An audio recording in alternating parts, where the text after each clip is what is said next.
Hey guys, just wanted to warn you before you jump into the episode that this video covers some very dark subject matter. Yeah, so as you can see from the title, it's about cannibalism. So if that sort of thing is troubling for you to watch or listen to, this is not the episode for you. And it is definitely not the episode for kids. So just wanted to put that warning out there before we jump in. Thank you. Nagoja Village, Mukono District, Uganda, 2002. A man called Benedict Seruwu dashes through the bushes while being chased by his fellow villagers. The reason for this was that the residents believed that Seruwu was the goat thief that had plagued their community for some time. And indeed, he was a well-known hunter, known for hunting bushmeat. Possibly owing to his profession, Seruwu the hunter proved elusive as he got further and further away from the villagers. They eventually got tired and went back to the spot where he was roasting his meat. At this place was a dirty tarp, and when the villagers lifted it open, they found the legs of a child.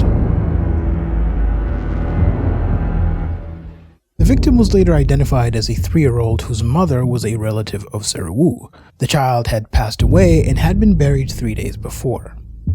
The alleged cannibal Seruwu had escaped that time, but was later caught digging up a freshly buried corpse 3 days later. When interrogated about his strange activities, Seruwu was, interestingly, an open book. To the question of what attracted him to dead bodies, he answered, open quotes, "When a person dies, they go from being human to something else.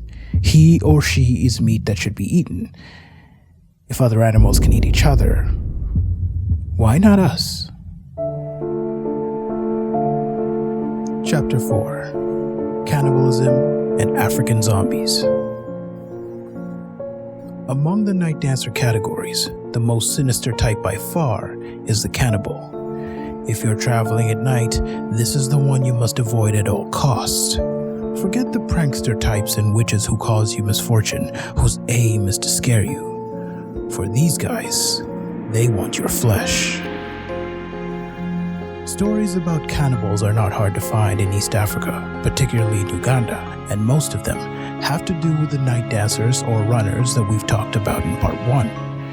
You see, the cannibal, or Wasezi, are believed to go to cemeteries to feast on the corpse of those buried. But before they dig, the cannibal engages in an act of sacrilege so heinous it'll make the blood of those left behind boil. For reasons unknown, the cannibal will urinate, defecate, and dance on the graves of those they're about to dig up, showing absolutely no respect for the dead, spitting in the face of dignity. These guys do not have a shred of decency. It's said that freshly buried bodies are the best. In towns believed to be infested with them, it's not uncommon for residents to come across open graves with the body of the deceased missing. As a result, in modern times, people go to great lengths to protect the body as the cement dries. Among the Central Luo of Uganda, which includes the Acholi, Alur, and Lango, Okotbatek tells us that people would stay up at night to stand guard over the graves. However, the cannibal is fearless. For in a desperate attempt to get at the recently deceased, the night dancers would attack the people there, hurling heaps of red earth. Those struck by the dirt were said to fall down with sickness. According to A.B.C Ocholla in his paper, The Expository Study of Witchcraft Among the Wasoko of Uganda, night dancers use pieces of these corpses to make medicines that they use to make their victims ill. The bodies aren't just for eating. They can also be used to make weapons.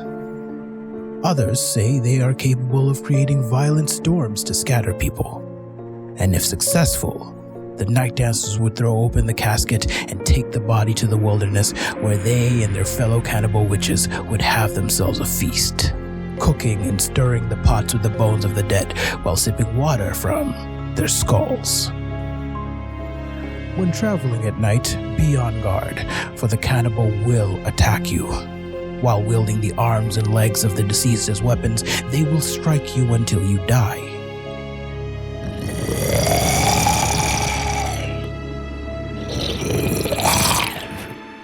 But dying isn't the end. What Did you think you were safe once you crossed over to the other side? Arise. Even in death, the cannibal owns you. Your body, no longer your own, moves at the command of the man-eater. Step by step, along with many others like you they could find, you follow, striking fear into the hearts of those you come across. Horrified at the sight of marching corpses, marching slowly to their second deaths, this time by consumption. If you're lucky, you may be one of those who get to stay alive a while longer by being kept for another purpose. For it is said by some that the zombified corpses can be used to commit criminal acts, whatever kind of life that will be. If the night isn't safe, I suppose you think you just have to survive till the daytime, right?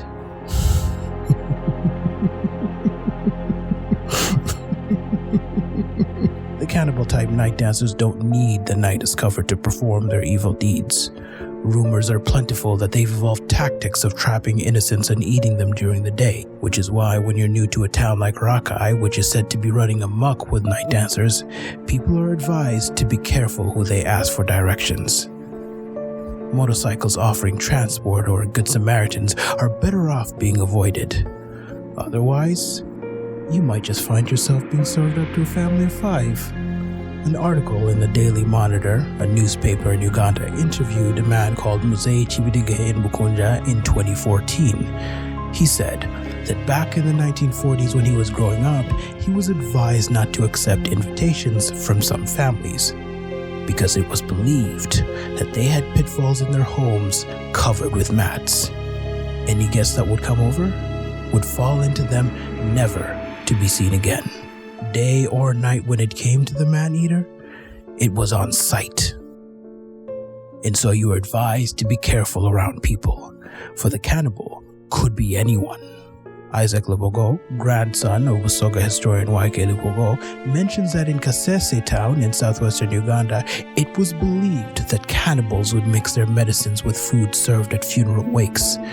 They did this in order to increase their numbers and thereby avoid a mob lynching. The mob can't attack you if they themselves are cannibals, right? In this case, the witch hunters become the witches. In other words, it could even be you. Here's a serious question.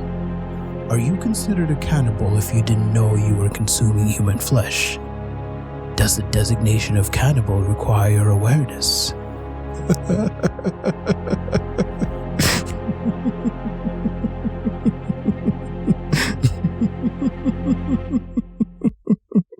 Just kidding. Chapter 5. Cannibalism, the Banality of Evil, and Otherness. Evil comes from a failure to think. It defies thought, for as soon as thought tries to engage itself with evil and examine the premises and principles from which it originates, it is frustrated because it finds nothing there. That is the banality of evil. Hannah Arendt, Eichmann in Jerusalem, a report on the banality of evil. What makes a person label their neighbors as cannibals? Is it fear, ignorance, or something more systemic? When Arendt wrote this, she was talking about Adolf Eichmann, one of the organizers of the Holocaust in World War II. Eichmann was at the time standing trial in Israel. As many of you know, the Holocaust was a horrible tragedy in which approximately 6 million Jews were killed. Looking at the details of all of it, it's difficult not to conclude that whoever participated and perpetuated it was evil incarnate. But Arendt, a Jewish philosopher who had fled Germany during Hitler's rise to power, had a unique perspective while watching Eichmann on trial. Hannah concluded that Eichmann was neither a fanatic nor a sociopath or psychopath, but that he was disturbingly normal. Like he was just going about his day-to-day job in the Nazi government, as we would in our own society, except he was organizing one of the worst atrocities known to man. Arendt argued that Eichmann was thoughtless in his actions, in particular that he could never put himself in another person's shoes, which led him to commit evil acts without evil intentions. So I was thinking about cannibal night dancers, and I wanted to know where they might have originated from. Is it actually true that there are scores of cannibals hiding among the populace in these communities? My take on it is that yes, cannibalism does exist in East Africa. In a land where ritual sacrifice is practiced, I don't think it's impossible to believe that there are people who may eat others. The extent to which it happens, though, that part is definitely exaggerated. I then remembered that when the Baganda people encountered the British, they spread rumors to their neighbors, the Bunyoro, that they were cannibals. Check out my podcast episode on Bunyoro pre-colonial history for more on that. According to the explorer John Speake, Omukama, King Kamrasi of Bunyoro, questioned him and his partner James Grant extensively by asking if it was true that they weren't satisfied until they had eaten tender parts of human beings, that they did this at least 3 times a day. The Europeans, of course, were surprised by these accusations, and they vehemently denied them. But that didn't stop the Bunyoro from continuing to believe them. In fact, later on, when they were brought under the British colony of Uganda, the Bunyoro believed that the nurses in the hospitals were going to cook their babies and eat them. So, what does this have to do with the banality of evil? It obviously wasn't true that Europeans were cannibals. However, for the Bunyoro, this accusation was easily believed because of how different their visitors were. The Baganda who spread the rumor picked this charge because it fit their cultural narratives of otherness.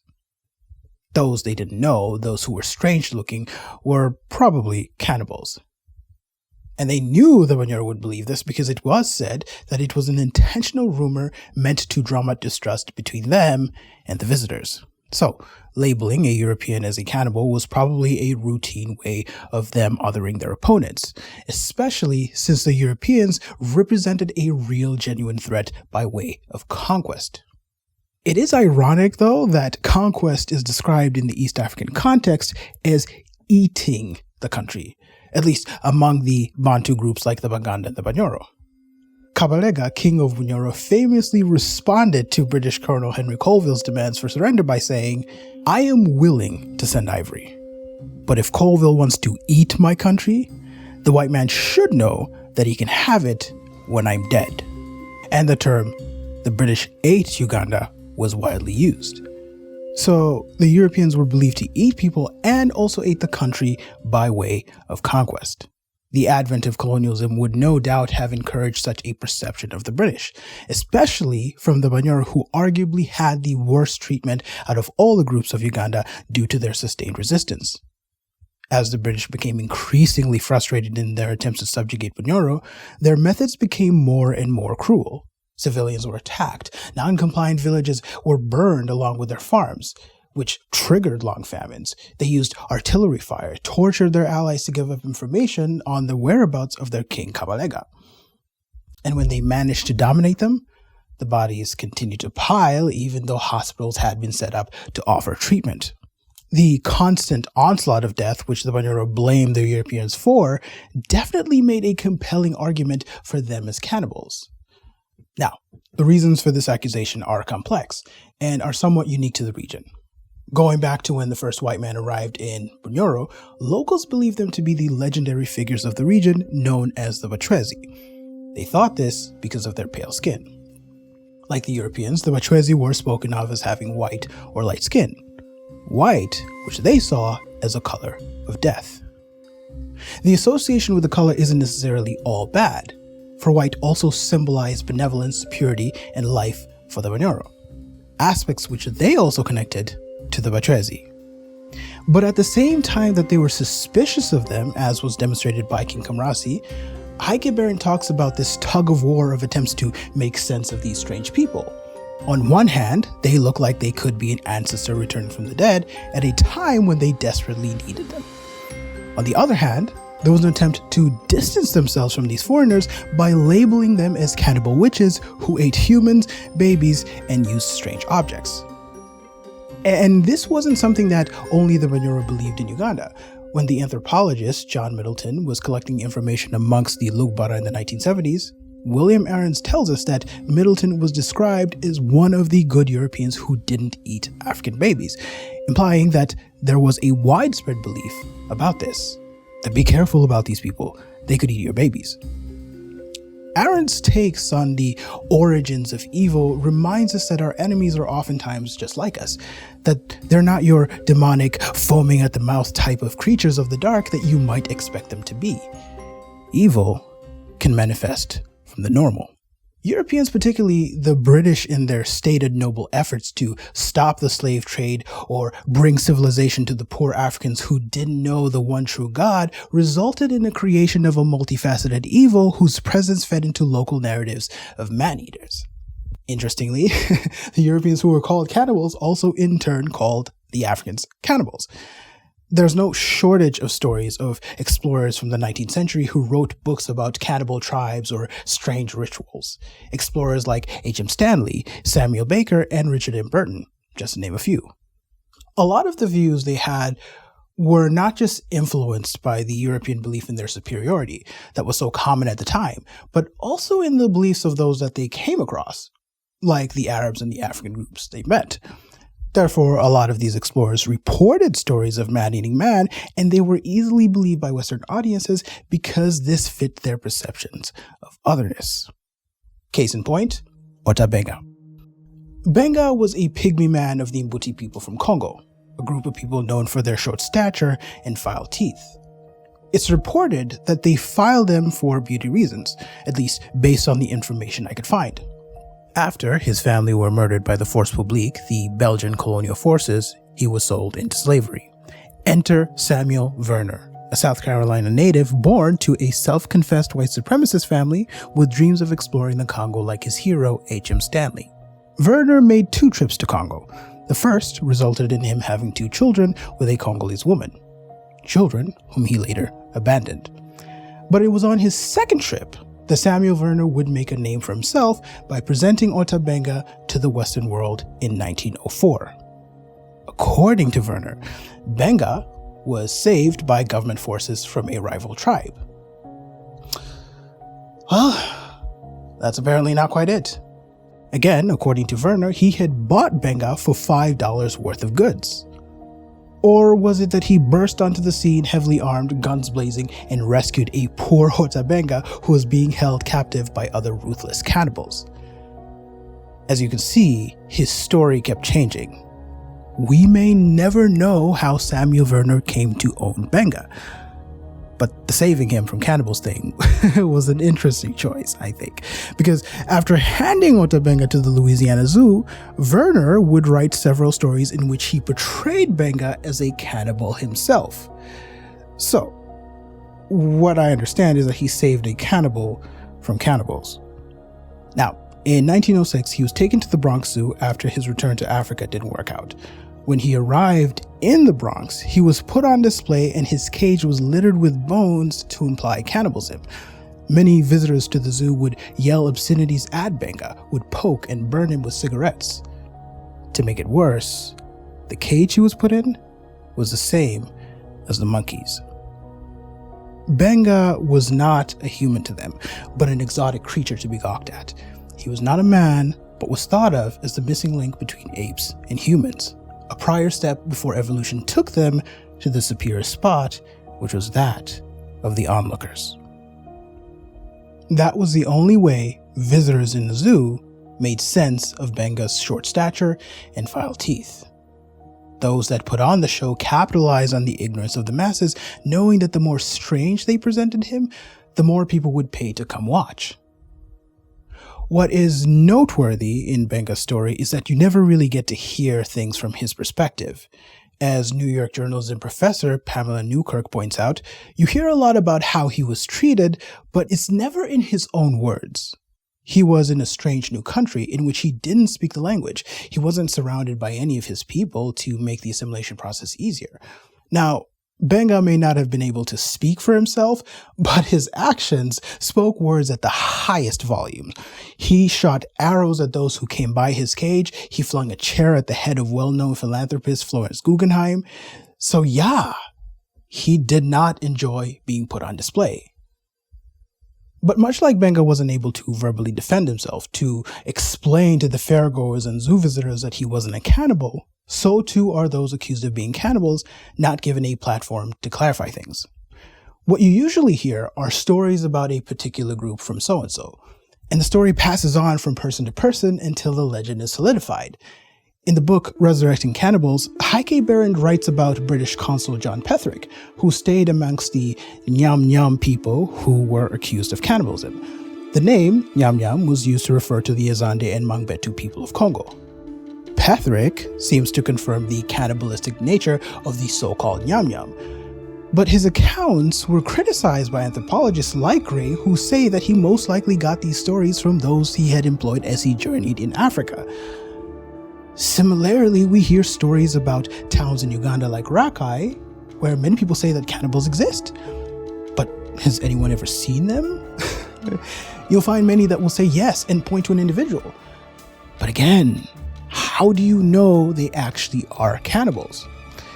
They will proceed to tell you a story about how so-and-so was involved in the disappearance of someone. But when you start to really question and analyze that story, it begins to fall apart. The evidence needs to be clear that the individual accused was actually doing what they say they were doing. Did you catch them in the act taking bites out of the corpse, Walking Dead style? No? No, okay. So did you find meat in a pot ready to be cooked or turned into a stew? Yes? Okay. Was that meat tested to confirm that it was actually human? To whom did it belong to? Since I'm skeptical about these things, I've been told that, am I saying that everyone who believes in these stories is lying?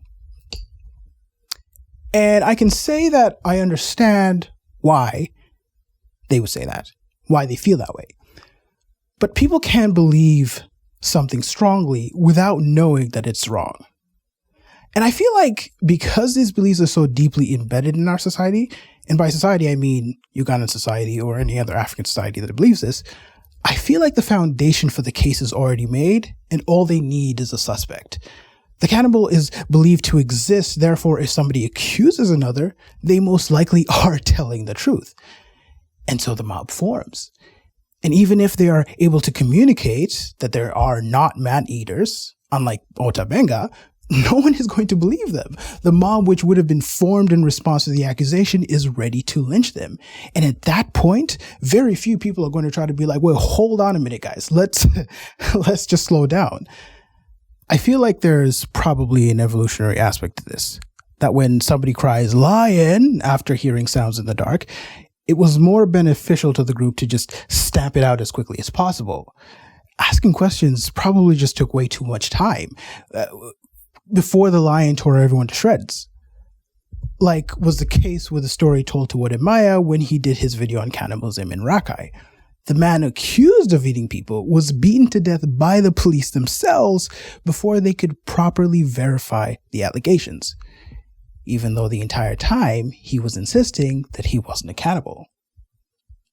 When I was searching Uganda's history for other references to cannibalism, I came across an account of former colonial administrator of Uganda, Harry Johnston. Johnston wrote in his book titled The Uganda Protectorate that the Baganda believed that those from the Sese Islands were night dances, particularly of the cannibal variety. Now, Sese is a cluster of 84 islands on Lake Victoria. It's a beautiful, beautiful place.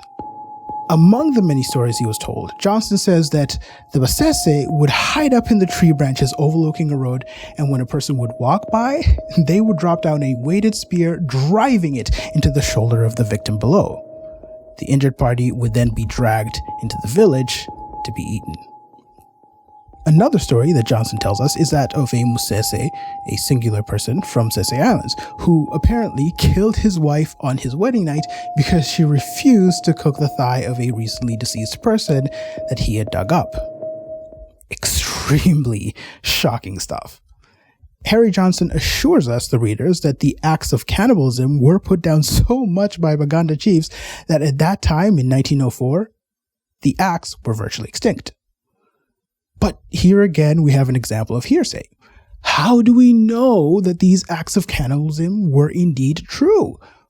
No Musese was interviewed to get their perspective on these allegations.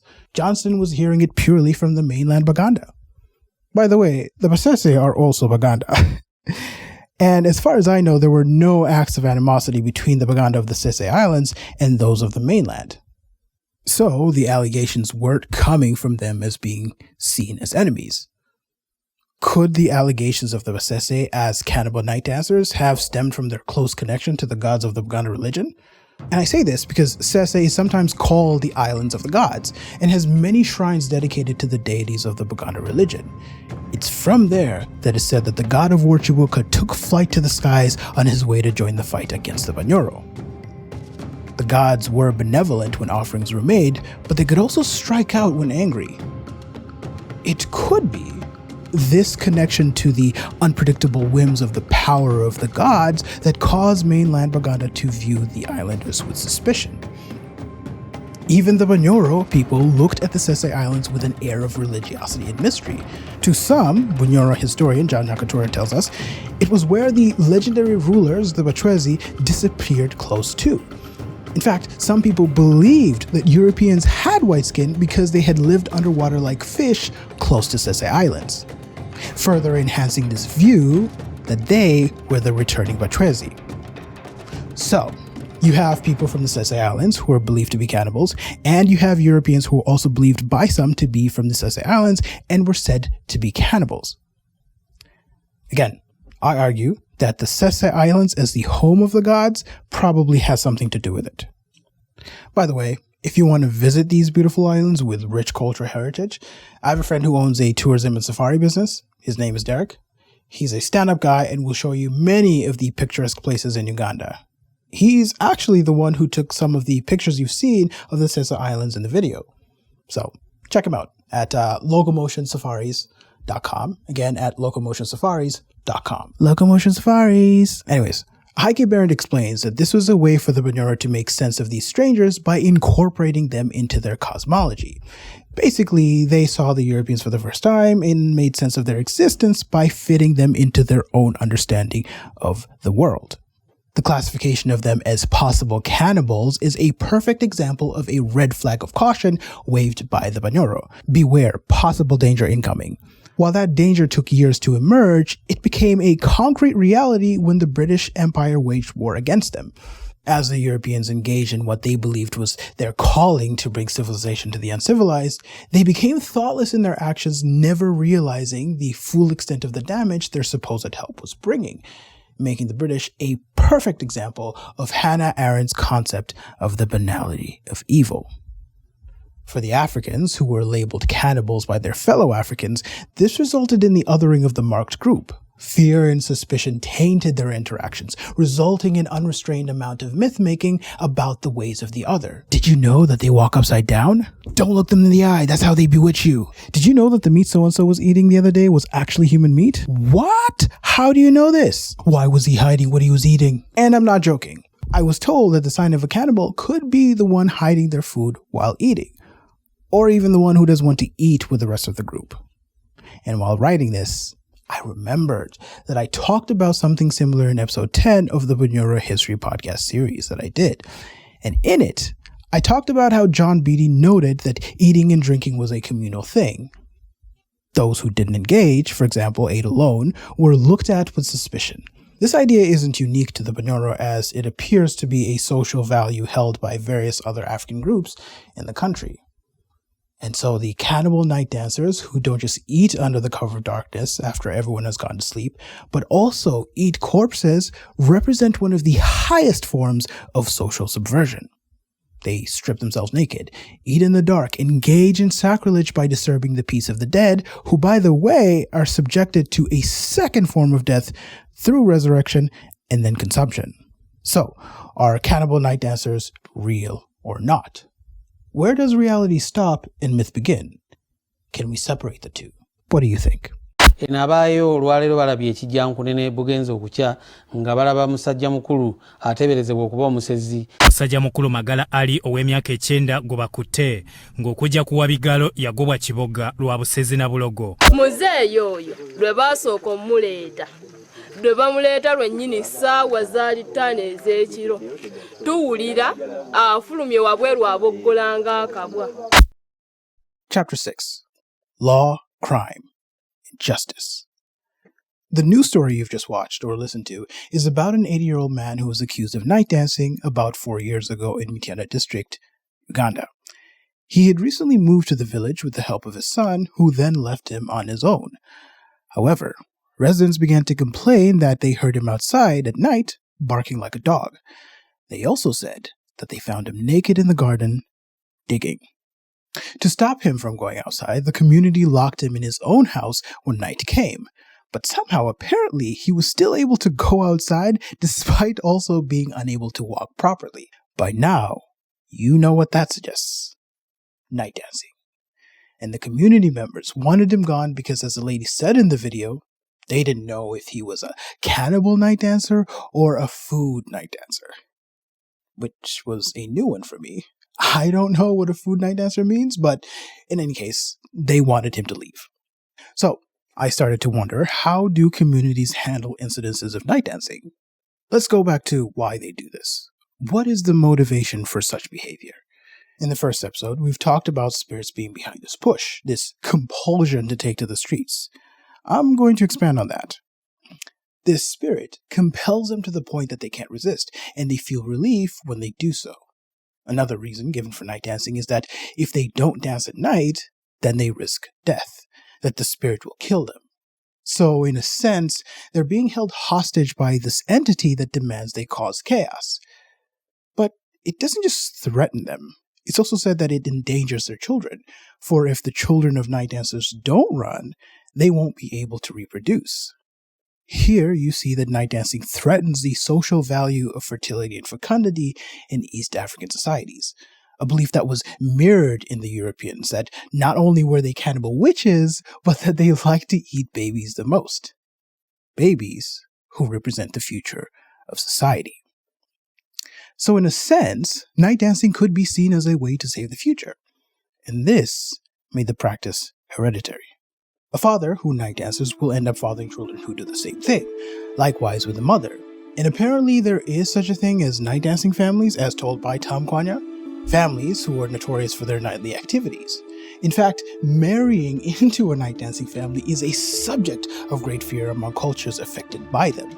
Tom Kwanya mentions this about the Luo of Kenya, Okot Bitek about the Central Luo Uganda, and even John Beatty wrote this about the Banyura when he told a story about a man who had been advised against marrying his daughter to another guy because his family were, and I quote, Basasi, which means cannibal witches. So, if you look at the map, Western Kenya on the east, up into Uganda, and down into Banyura in Western Uganda, the idea of family witches or family night dancers was very much considered a thing. God forbid you end up getting married to the cannibal kind like the woman from Sessa Islands did in the last chapter. Now you gotta cook human meat for them and also start to eat it yourself. I was told a story of another woman who married a certain man. After bringing her to his home, he repeatedly told her not to go to a particular room. But, of course, curiosity kills a cat. And when she went to the room while her husband wasn't home, guess what she found? A corpse that was missing fingers, toes, and chunks of flesh. If you messed up and married one, that was what you had to deal with. On top of that, you risked ostracization. No one would want you around. You would be cast out of the village like that old man in the beginning. Or people just avoided you. And then your children would inherit the spirit. What's interesting to note is that leaving wasn't really considered for women who married night dancer men. Among the Luo of Kenya, Okot tells us that women who married into night dancing families would become loyal to the extent that they aided their husbands in their nightly activities. They were central to the survival of their husbands by initiating and holding spells that guaranteed their safety as they danced. For example, while their husbands were out, they would eat simsim mixed with sand and keep it in their mouths. Their job was to pick out only the simsim seeds without crushing the sand with their teeth. If they failed, that meant the magical ability that night dancers used to freeze their victims would no longer work. If they couldn't freeze their victims, then those they attacked could fight back against them. Now that is loyalty. This was also discussed in the Afrimax documentary about Kenyan night runners, and it's a perspective that highlights the importance of the family unit to night dancers. They're not just lone operators, they also like to work in groups. So what if you were a member of this family, and you didn't want any part of this? Why not just stop? Why not just say no? Stop it. Get some help. Well, you can't. It's hereditary. It's in your blood. And as a member of that family, you were guaranteed to transform on some nights. So they say. Okay, well, how about getting rid of the spirit? Exorcising it. For that, some say you can, and others say you can't. Opinions seem to be mixed on this, at least according to Tom Kwanyo's research. If it can be done, how it's performed is unclear. Now, for Uganda, I couldn't find anything about being able to get rid of them, so I don't know. But Okot does describe the inheritance of the spirit a bit differently from Kwanya. According to him, the witchcraft was blown into the anus of the sons by the fathers, which means that the inheritance isn't genetic and can be stopped if you avoid the ritual. But once it happens, it's unclear if it can be reversed.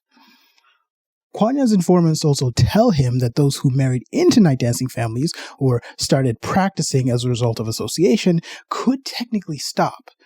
There's apparently a white dude who went to Kenya in the 50s and started night dancing because he thought it was virtuous. I don't know why he thought that. Maybe he was looking outside the window one night and saw them and thought, hey, that looks really fun. Let me join them. Either way, it said that once you start, it's very, very difficult to stop. And those who have it in their blood are compelled to do so.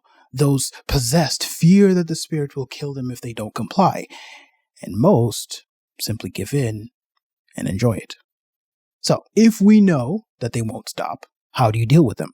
Most people would let them be. But if you're more of a man or woman of action, you can lay a trap and ambush them. You can do this by leaving your front door slightly ajar, and when they come to kick it, they would fall in. At that point, you and your accomplices would jump on top, tie them up, and punish them. But be careful, for a night dancer is incredibly fast. One person who used this trap said that no sooner had the night dancer fallen in than they were up on their feet and out the door in seconds. Another trap method I came across was actually from a YouTube comment from a video I watched on night dancers. I think this was the Afrimax documentary. They said that in order to catch the annoying night dancer who had been bothering them for some time, they hid in the bushes at night, lying in wait for him.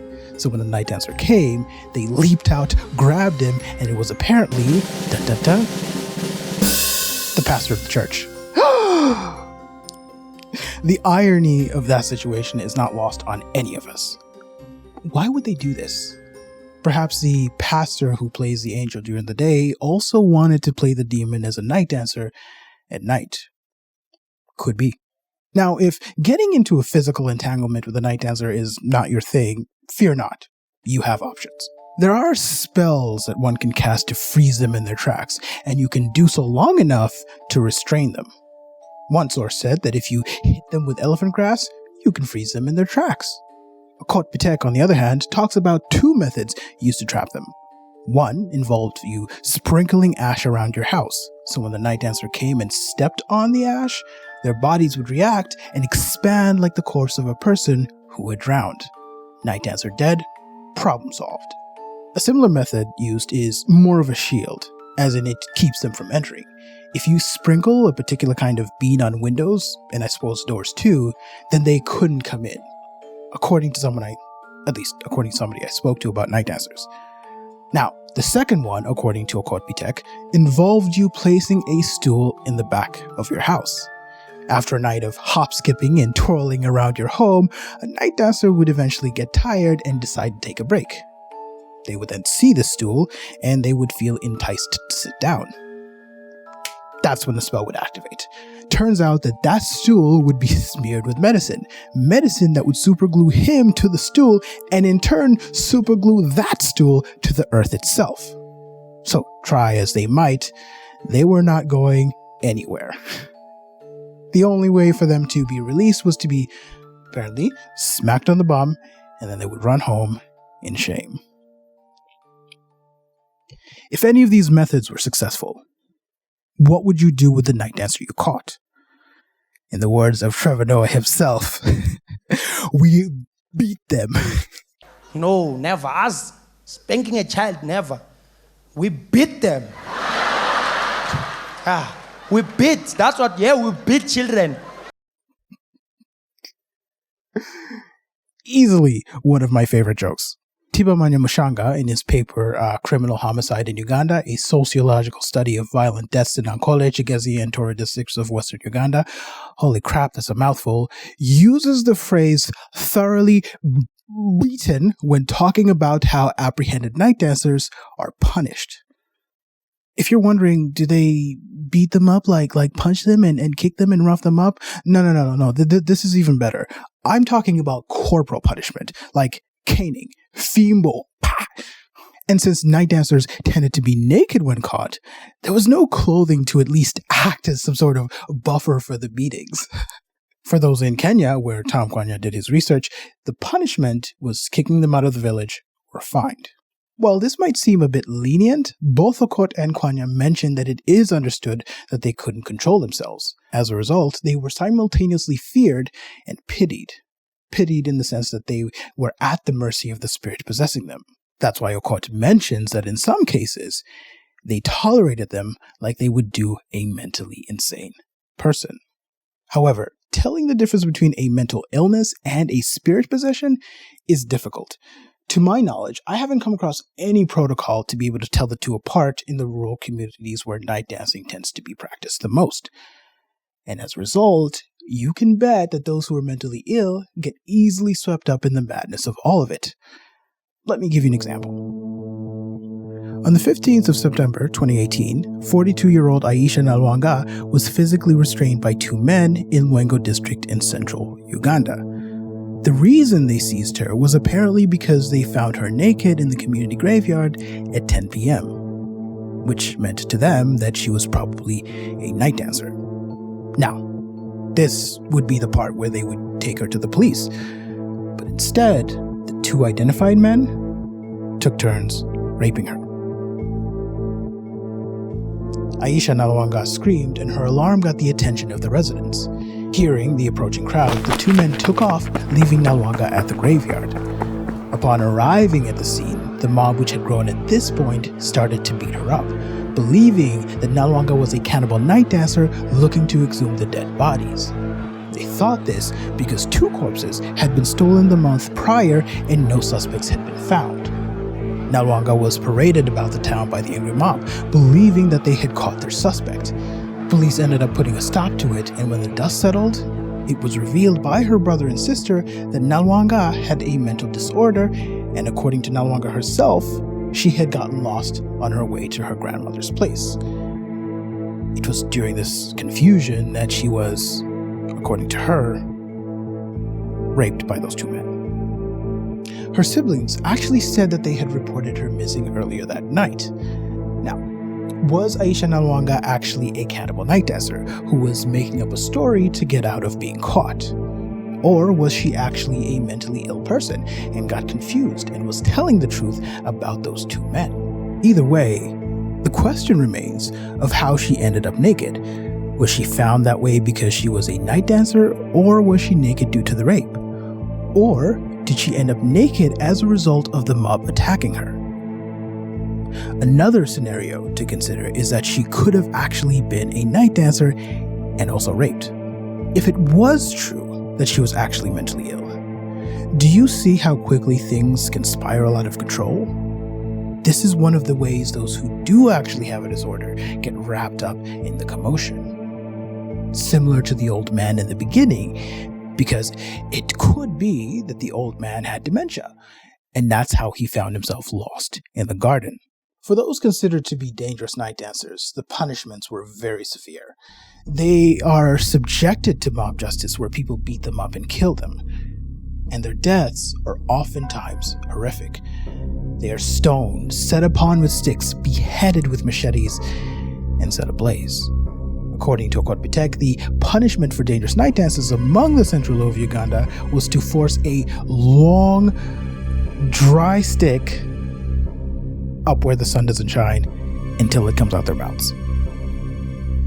A description that Ocholla Ayayo also gives when talking about how the Luo and Waluya of Western Kenya punish night dancers and other types of witches. Yeah. But apparently that didn't kill them, for they are said to be incredibly resilient and are able to still keep running, even when a long nail would be hammered through their skull, which is another way that witches were executed. All these punishments are barbaric and fall outside of the boundaries of modern legal standards, which raises the question of what you can do about night dancers legally. Unfortunately, there are no laws that target night dancers specifically, due to the fact that they fall in the area of cultural beliefs and traditional superstition. This makes it difficult to prosecute and handle cases involving them in a modern-day court. A lack of proper framework means that prosecutors have to rely on legal provisions that somewhat cover night dancing, like being a public nuisance or indecent exposure. And these things don't quite cover the issue fully. There's also the problem of evidence. Like, how do you prove that your neighbor really did raise a body from the dead and ate it? How do you prove that your neighbor was the one responsible for banging on your door every night? And since most cases are found in rural areas with limited access to electricity and amenities, good luck getting reliable eyewitnesses. Let's even say someone experiences sleep paralysis and sees their friend. They later accuse that friend of night dancing, of bewitching them. How do you even handle a case like that? This all just scratches the surface of the issues of the justice system in countries like Uganda and Kenya. So, unable to rely on the main justice and criminal systems in their countries, residents get it from themselves as a community, whether that's kicking them out, beating them, or mob justice. Thank you all so much for listening.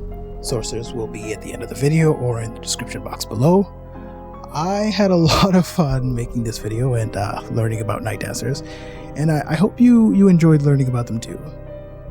I feel like there's a lot more I could say about night dancers, psychologically speaking, in order to be able to explain what's happening here. But I'd be speculating, and I don't want this video to go on longer than it had to. Maybe I'll share my thoughts another time in a different, shorter video. I am curious though, wherever you are in the world watching this, do you have similar stories about people that do this kind of thing? If so, what do you call them? Or if you are from Uganda and Kenya, do you have any personal stories about night dancers? If you do, share them in the comment section below, or send me a message, or leave a review after listening to the podcast. I am working on the next batches of videos, so stay tuned. I'm looking forward to sharing what I've learned with all of you. My name is David Ibanda, and this is the podcast/YouTube channel, Those Who Came Before Us. Peace.